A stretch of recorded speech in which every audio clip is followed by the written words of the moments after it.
Top 5 Podcast.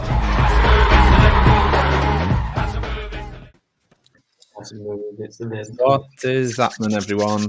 Welcome back to another team news show, and the team is. I'm Mick. I'm joined by Jay and Tim and Matt again. The team is as follows. I'm sure you can see it on the bottom. It is Allison in goal, Trent right back, Kabak and Fabinho at centre half, Robbo left back, Genie, Jones, Thiago, and then Mane, Salah, Firmino on the bench. We've got Adrian, Milner, Keita, Oxlade-Chamberlain, Hotter, Shaqiri, Origi, Reece Williams, and Neco Williams. Jay, thoughts on that one? Yeah, I pretty much thought he'd stick with the similar lineup as what he did against Sheffield because the team actually played really, really well. Obviously, we were talking not the team news, we were talking in the preview show that we would have liked to have seen Fabinho back in midfield. It doesn't look like it's going to be like that. And we did speak about how we just knew that would probably be the answer anyway. So, yeah, pleased to see Fabinho back. Obviously, he's not going to be in midfield, so God knows what's going on there. So I'm not sure if anybody knows what's happening to Phillips. So we don't know what's going on there. But Diogo Jota is back in that squad, and that is just fucking brilliant. And I don't know about you boys, but I am right up for this fucking game. I think I've been more up for this game than I've been in a while. But before we go on to that, Tim, thoughts on team news? I'm just going to pass it down. Yeah, I mean, you touched on my biggest confusion there, which is Phillips missing out on the squad. I think he's been superb. I mean, I don't know if he's picked up an injury or if anything like that's happened without being released to the kind of like the rest of the world. But he's my one shock exclusion. But the one thing I will say is it's nice to start seeing a fuller bench with more recognisable names on a more regular basis. The return of Horta and Keita now seeing more time. I mean, he got through 15 minutes of. He said Horta. He said it. Go on.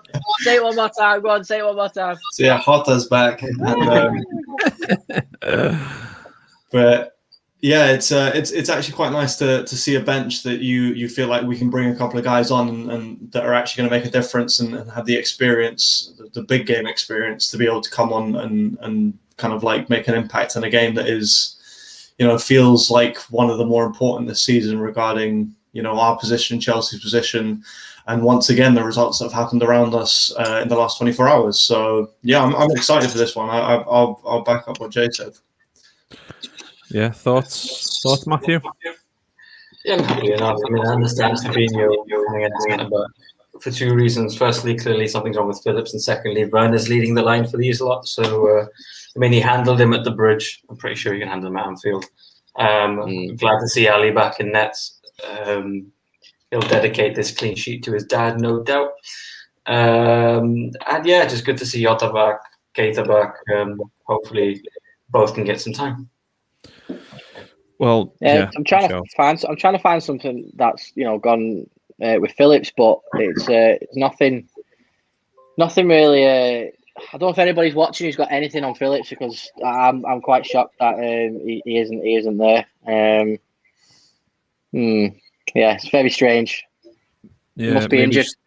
Yeah, it must be, or either that, or he's just took him out to give him like a week off because he's been in the team or in the squad all the time recently, hasn't he? So maybe it's that. But Martin's just put a comment in there. Biggest game of the season. I think it is, because this is the first time. I think you just said it as well, Jay. Like it's the first time I've been properly up for a game for a long time.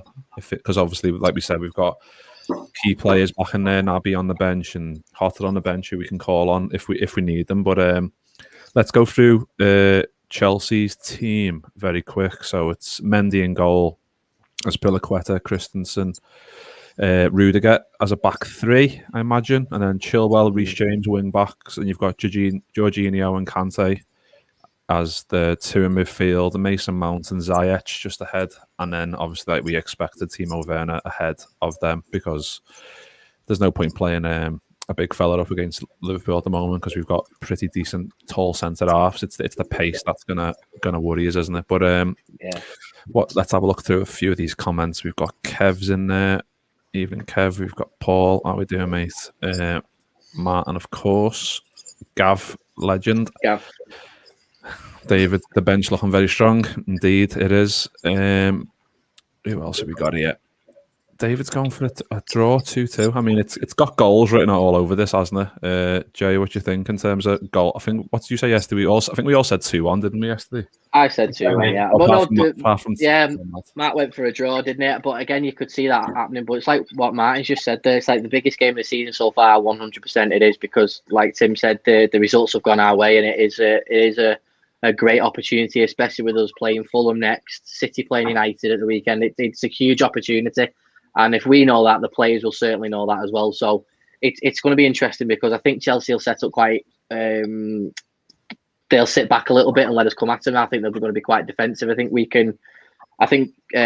park the bus might be a phrase that gets thrown around social media tonight, and we might be talking about it after the game.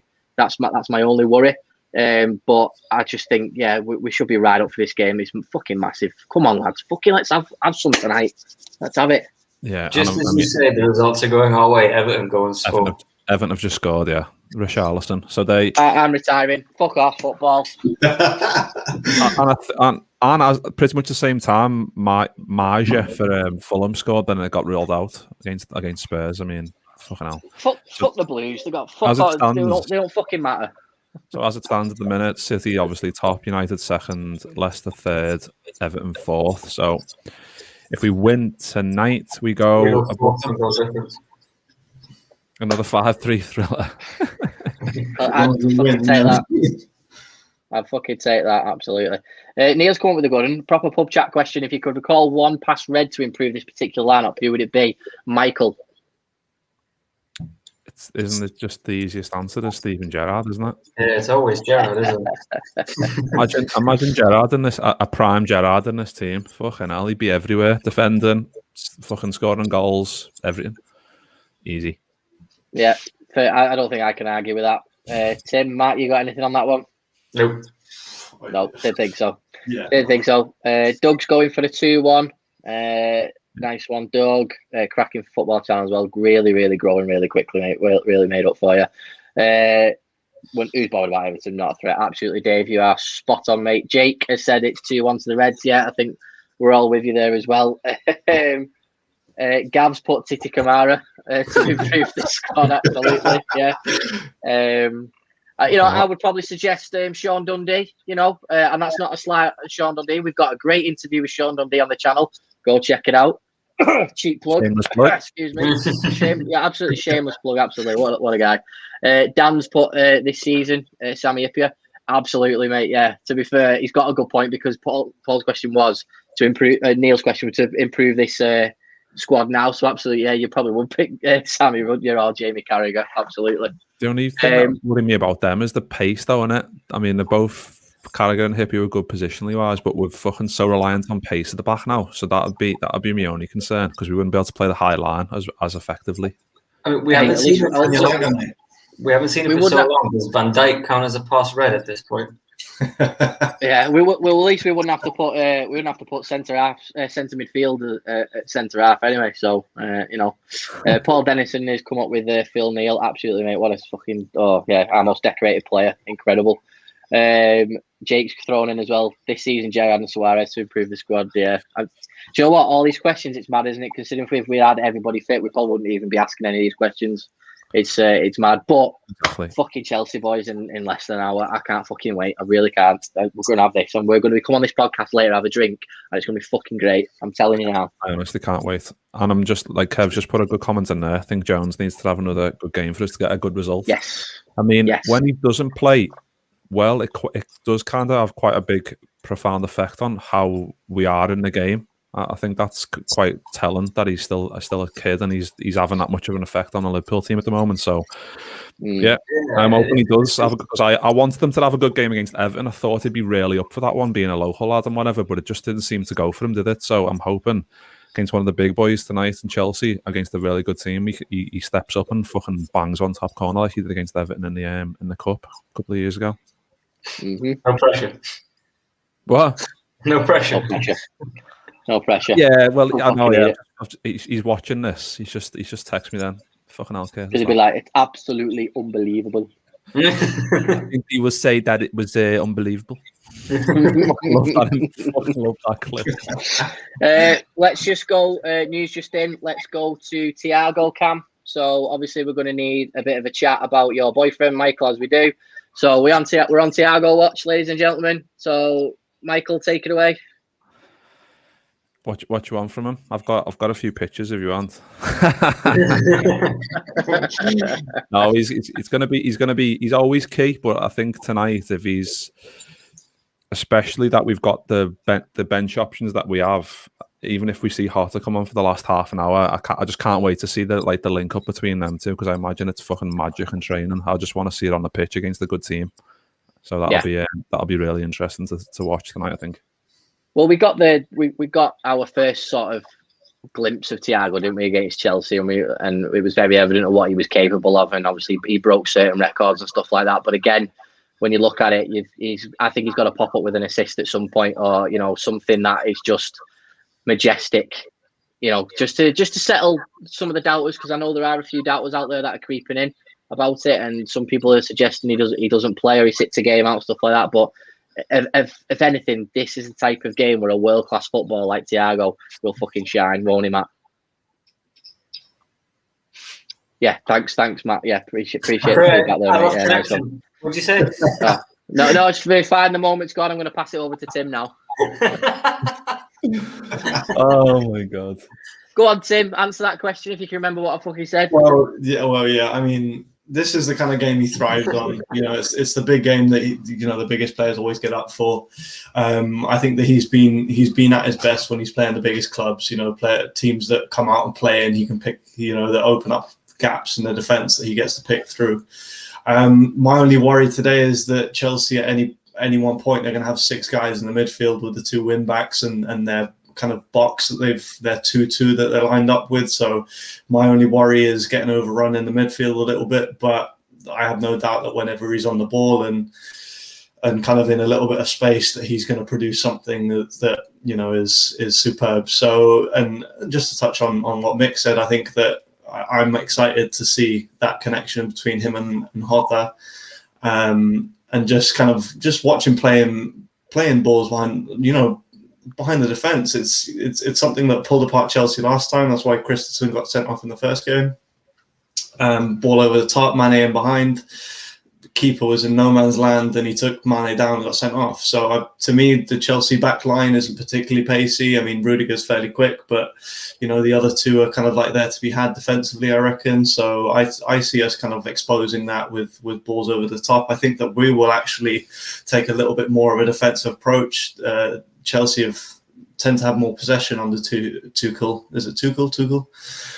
Under Tuchel at the moment. That's the trend they're going for, and I think that's why they've set up so heavily in the midfield. So it will be interesting to see us to get us back to playing some lightning counter-attacking football, which is what I'm looking forward to today. Yeah. No, that's a good point, mate. Well, we've just got 2 things that I want to cover off before we go. So just 2 interesting questions before we go and get bevied up before the kick-off. Kev said, do you guys think Mane has the ball taken off him too easily, too often? Matt, I hope you heard that, because I'm coming to you for this one. So you answer that question for us, buddy. Lately, yeah, but he's been out of form, and when any player's out of form, they're very easy to dispossess.